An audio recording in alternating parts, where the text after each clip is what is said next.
जी, तो कुछ भी नहीं बदला पाकिस्तान क्रिकेट में। और जब से रिजवान ने कहा कि हम लर्न कर रहे हैं और पाकिस्तान क्रिकेट में लर्न ही करता जा रहा है। ये वही क्रिकेट जिसको हम 10-15 दिन पीछे छोड़ के आए हैं। पाकिस्तान बुरी तरीके से होस्ट होते हुए चैंपियन ट्रॉफी से बाहर हुआ। वही टीम पाकिस्तान में बदली। यंग लड़कों को मौका दिया कि चले आए कुछ नया करके दिखाएं, लेकिन पाकिस्तान एक बुरी तरीके से आज भी हार के आया। और लोगों ने बातें करना शुरू कर भी दी सोशल मीडिया की हद तक कि जी रिजवान की याद आ रही है, बाबर आजम की याद आ रही है। लेकिन उनको ये नहीं पता कि आज से 1 साल पहले इसी मैदान में, अभी 1 साल भी नहीं हुआ, 11 मंथ पहले इसी मैदान में पाकिस्तान ने मैच खेला था, जहां पाकिस्तान 100 आई थिंक 32-33 रन बनाए थे। Iftikhar Ahmed man of the match आए थे।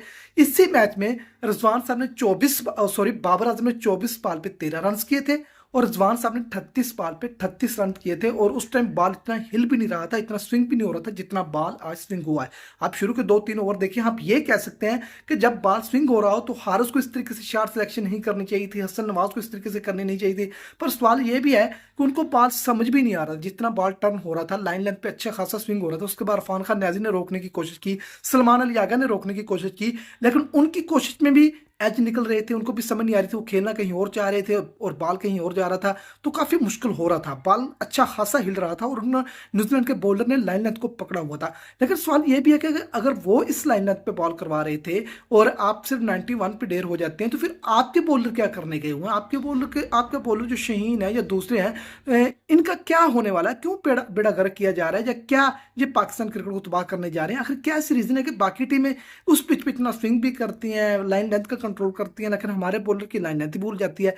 देखिए, सबसे जो मेन चीज पता है कि हमारी बॉलिंग का कॉम्बिनेशन ही नहीं बन पा रहा। क्योंकि जब से नसीम शान फिट हुए थे, जब से एशिया कप में पाकिस्तान को 356 पड़ा, विराट कोहली और केएल राहुल ने सेंचुरी की थी, उसके बाद पाकिस्तान के नसीम शाह का बेड़ा गर्क होने के बाद पाकिस्तान की बॉलिंग तबाहकुन हो चुकी थी। मतलब तबाहकुन का मतलब कि तबाह खत्म हो चुकी थी। क्योंकि नसीम की वजह से एडवांटेज मिलता था शहीन को, हारिस को। वो एक लाइन से बॉल डॉट करवाते थे, एक आधा विकेट भी ले जाते थे, वो प्रेशर जाता था फिर बैट्समैन पे। वो शहीन को टारगेट करने की कोशिश करते थे, हारिस की तेज बॉल को टारगेट करने की कोशिश करते थे, जिसकी वजह से विकेटें मिलती थी और पाकिस्तान की बॉलिंग एक मजबूत नजर आती थी।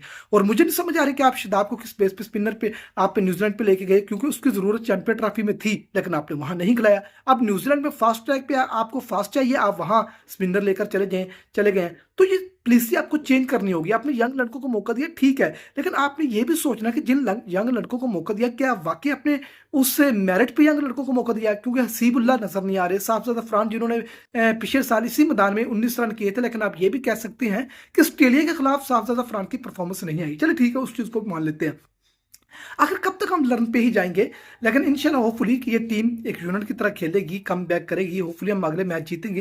लेकिन पाकिस्तान क्रिकेट काफी बर्बाद होती जा रही है। और काइंडली भूल जाइए आप जो रिजवान और बाबर को दोबारा लाने की कोशिश कर रहे हैं और कह रहे हैं कि उनको आ जाना चाहिए। भाई देखिए, 110 का स्ट्राइक रेट है बाबर आजम साहब का लास्ट 4 आईसीसी इवेंट में, और पाकिस्तान ने कोई उसके होते हुए यूएसए से भी मैच आ रहा। हमने 2021 का सेमीफाइनल भी उसकी वजह से आ रहा है, 2022 का फाइनल भी। ये हकीकत है, आप मुझे गालियां देना चाहते हैं दें बेशक, क्योंकि रमजान में आज जैसे ही सैरी हुई, पाकिस्तान का मैच शुरू हुआ फजर के नमाज के बाद, तो लोगों ने तो गाली उस टाइम देना शुरू कर दी इस टीम को कि ये है वो है, बाबर होते, रिजवान होते, ये होता वो। तभी कुछ भी नहीं होना था, यही कुछ होना था जो आज हो रहा है। क्योंकि 91 एक अच्छी पिच पे था और बहुत टफ पिच थी, जहां 120-25 कह सकते थे अच्छा स्कोर हो जाता अगर आपकी बॉलिंग साथ देती। लेकिन आपकी बॉलिंग तो बिल्कुल हिम्मत हार जाती शुरू में, जब आप टारगेट देखते हैं यार इतना बड़ा टारगेट, ये क्या होगा, हम कैसे डिफेंड करेंगे, फिर ऐसे मुश्किल होती है। तो इन चीज़ों से मतलब आपको थोड़ा सा पॉलिसी चेंज करनी होगी, इन चीज़ों से निकलना होगा अगर पाकिस्तान क्रिकेट को बेहतर करना चाहते हैं। अब देखते हैं सेकंड T20 में पाकिस्तान किस तरीके से कम बैक करती है। हारिस को थोड़ी सी अपनी स्ट्रेटजी चेंज करनी होगी।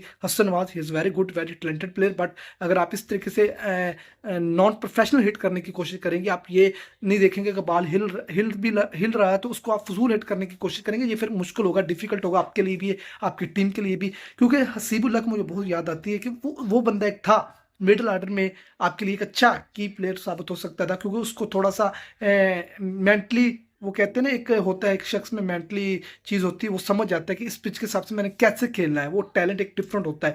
तो वो हसीबुल्लाह में था। तो मेरा ये ख्याल था कि हसीबुल्लाह को आप मिडिल में रख सकते थे, वो आपकी टीम के लिए सहारा बन सकता था, कुछ ना कुछ आपको करके दे सकता था। बहरहाल पाकिस्तान पहला मैच बुरी तरीके से हारा, 10 विकेटों से इजीली जीत लिया न्यूजीलैंड ने। Congratulation team New Zealand. अब ये भी है कि यार जब से रोहित शर्मा कोहली गए थे तो टीम इंडिया में कोई इतना बड़ा T20 में बदलाव नहीं आया। वो सीरीज जीतते गए। मतलब यंग टैलेंट उनके पास इतना था, बेंच स्ट्रेंथ उनके पास इतनी है। लेकिन हम हम ना तो हमारी साहब का टीम इतनी अच्छी थी, ना हमारे पास बेंच स्ट्रेंथ इतनी अच्छी है, तो कब हम अपनी क्रिकेट को बदलेंगे, कब हम क्रिकेट दुनिया के मुकाबले वाली खेलेंगे। दोस्तों चैनल को सब्सक्राइब कीजिएगा, लाइक कीजिएगा, बेल आइकन पर प्रेस कीजिएगा। इजाजत दीजिए, मिलेंगे एक नए वीडियो।